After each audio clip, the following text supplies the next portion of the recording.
নমস্কার, আমি গৈরিকা। কলকাতা ক্যানভাসে তোমাদের সকলকে স্বাগত জানাই। আজকে মঙ্গলবার, আজকে আমাদের নিরামিষের দিন, সেই জন্য সকালবেলা উঠে চিড়ের পোলাও তৈরি হচ্ছে। চিড়ের পোলাওটা আজকে একটু গন্ডগোল করে ফেলেছি আমি, হলুদটা মাখিয়ে যে দেবো সেটা ভুলে গেছি। আসলে একটা সকালে উঠেই একটু খারাপ খবর শুনে না মাথাটা একটু গন্ডগোল হয়ে গেছে। তো যাই হোক, তার জন্য কোনো প্রবলেম হয়নি খেতে।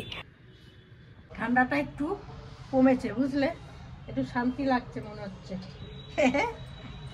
তো ব্রেকফাস্ট তো রেডি করলাম, কমপ্লিট হলো। এবার আমাদের লাঞ্চের সময়, লাঞ্চের পালা। এই তো চলছে lunch breakfast dinner, lunch breakfast dinner, এই তো আমাদের কাজ, তাই না? তো যাই হোক, কালকে তোমাদের দেখিয়েছিলাম যে বাবার ঘরটা আমি একদমই পরিষ্কার করা হয়েছিল না, আজকে একদম সাফ সুতরা করে দিয়েছি। দেখিয়ে দিই তোমাদের, ঘর একদম পরিষ্কার করে দিয়েছি, গোছানো হয়ে গেছে, কমপ্লিট। কি হয়েছিল না এই জায়গাটা, একেবারে বিচ্ছিরি। এবার একটু জানলাটা করে দিই। সেদিন সানায়ের চোটে আমি জানলা খুলেছি, আর সানায়ের কি আওয়াজ, আবার বন্ধ করে দিয়েছি, ভয় চলে যেত। আরে বাবা, কিন্তু মেঘলা ভাবটা কাটছে না কেন বলো তো? এই কি জ্বালা তো। একটু মেঘলা ভাবটা কাটা তো উচিত বলো। রোদটা বেশ গনগনে ব্যাপারটা হচ্ছে না, এটাই একটা প্রবলেম। গনগনে ব্যাপারটা না হলে মজাটা আসছে না এখনো, তাই না? তবে ওই সরস্বতী পুজো অবধি মনে হয় একটু ঠান্ডা ঠান্ডা ভাবটা থাকবে, জানো? ঠান্ডা কিন্তু আজ থেকে চলে গেছে না, অনেকটা গেছে। ওই দেখো কত কি পরে, কি সব দেখাচ্ছি তোমাদের, দাও। এই দেখো কি সব পরে বসে আছে, এদিকে বলতে মানসিক। সেটা খোলা হচ্ছে না বলে কি? খোলা হচ্ছে না কেন? যার গরম লাগছে সেটা খুলে দেবে। ব্যাস তো, সকাল থেকে দৌড়াদৌড়ি করতে হয়। ওরে বাবা রে বাবা, বলে সকালে উঠে বাজার, দোকান, কত কাজ। ধপের কীর্তন। মা চলে আসুন তাড়াতাড়ি।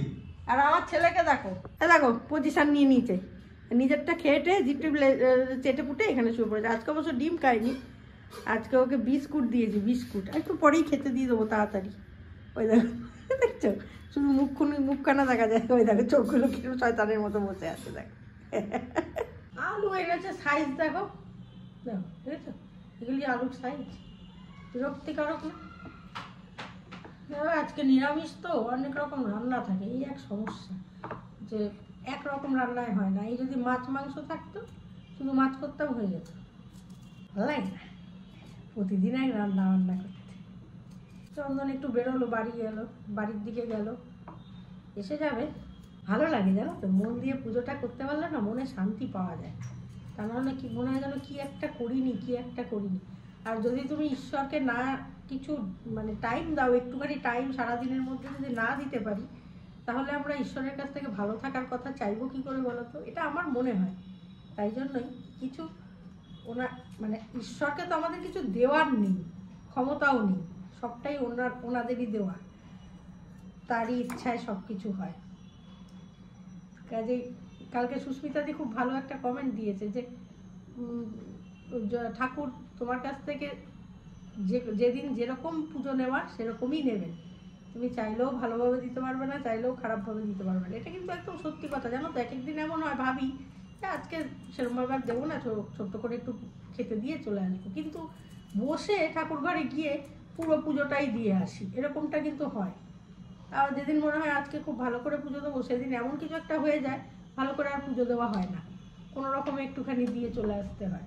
ফলে এই কথাটা একদম সত্যি কথা, ধ্রুব সত্য কথা, যে উনি যদি না চান তুমি পুজো দিতে পারবে না, তো উনি যদি চান তোমার থেকে ঠিক নিয়ে নেবেন। আলু পোস্ত তো থাকতেই হবে, মাস্ট। আর ফুলকপি অনেকটা রয়েছে, ভাবছি আজকে করে ফেলবো একটুখানি আলু ফুলকপি, আর একটু চাটনি করবো। ডাল ভাত বসিয়ে দিয়েছি, হয়ে যাবে।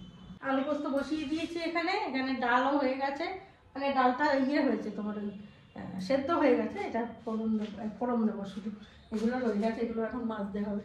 টুকটাক করে মেজে ফেলবো, এবার আলু ফুলকপিটা করে ফেলবো, ব্যাস। তারপরে চাটনি করবো একটু। আলুগুলোর সাইজ দেখলে আমার রাগ উঠে যাচ্ছে, যা একটু বলেছো, একটাতে হয় না। ওদিকে আবার জামা কাপড়ও হয়ে গেছে আমার, ও দিতে হবে। দিনের বেলায় কাপড়গুলো কাচি, ও বাড়িতে রাতে কাচতাম, এখানে দিনে কাচি কেন, রোদটা পাই তো, রোদটা না একটু জামা কাপড়গুলো গরম হয় তো ভালো লাগে, বেশ শীতকালে পরে মজা পাওয়া যায়।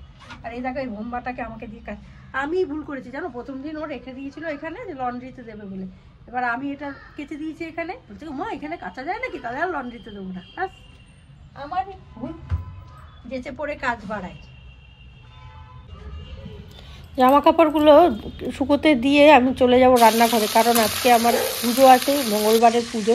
আর আলু পোস্ত হয়ে গেছে, এবারে আলু ফুলকপিটা করছি, ওই নর্মাল জিরে আদা কাঁচা লঙ্কা বাটা দিয়ে করছি। আজকে আমাদের বেসিনটা ঠিক করতে আসার কথা, তো মিস্ত্রি এসেছে। এই যে বেসিনটা দেখছো, এটা অনেক দিন ধরে নষ্ট হয়ে রয়েছে, ঠিক করা হচ্ছিল না, কারণ এটার না প্রবলেমটা একটু মারাত্মক রকমেরই। এটা সাময়িক ঠিক হলো, কিন্তু এটা পুরোপুরি সলিউশন হবে না। তো যাই হোক, এখন জল পড়ছে, দেখা যাক কতদিন আবার ঠিক থাকে। এইমাত্র কলের মিস্ত্রি গেল, কল টল সব সারাই করে, ওদের খাওয়া হয়ে গেছিলো, আমারটাই হয়নি তখনও পর্যন্ত। তো ও ঢুকে গেল যথারীতি, আমি পুরো বসে গেলাম।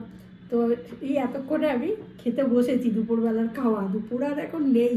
তো যাই হোক, খাওয়া দাওয়া করে নিই। তো ভিডিওটা আজকে আমি এখানেই শেষ করছি। যদি ভালো লাগে লাইক শেয়ার কমেন্ট করো, আর নেক্সট ভিডিও নিয়ে আবারও আসছি। ততক্ষণের জন্য সঙ্গে রাখো, দেখতে থাকো তোমাদের একান্ত প্রিয় পরিবার, কাছের পরিবার, সব্বার পরিবার, গজার পরিবার, কলকাতা ক্যানভাস।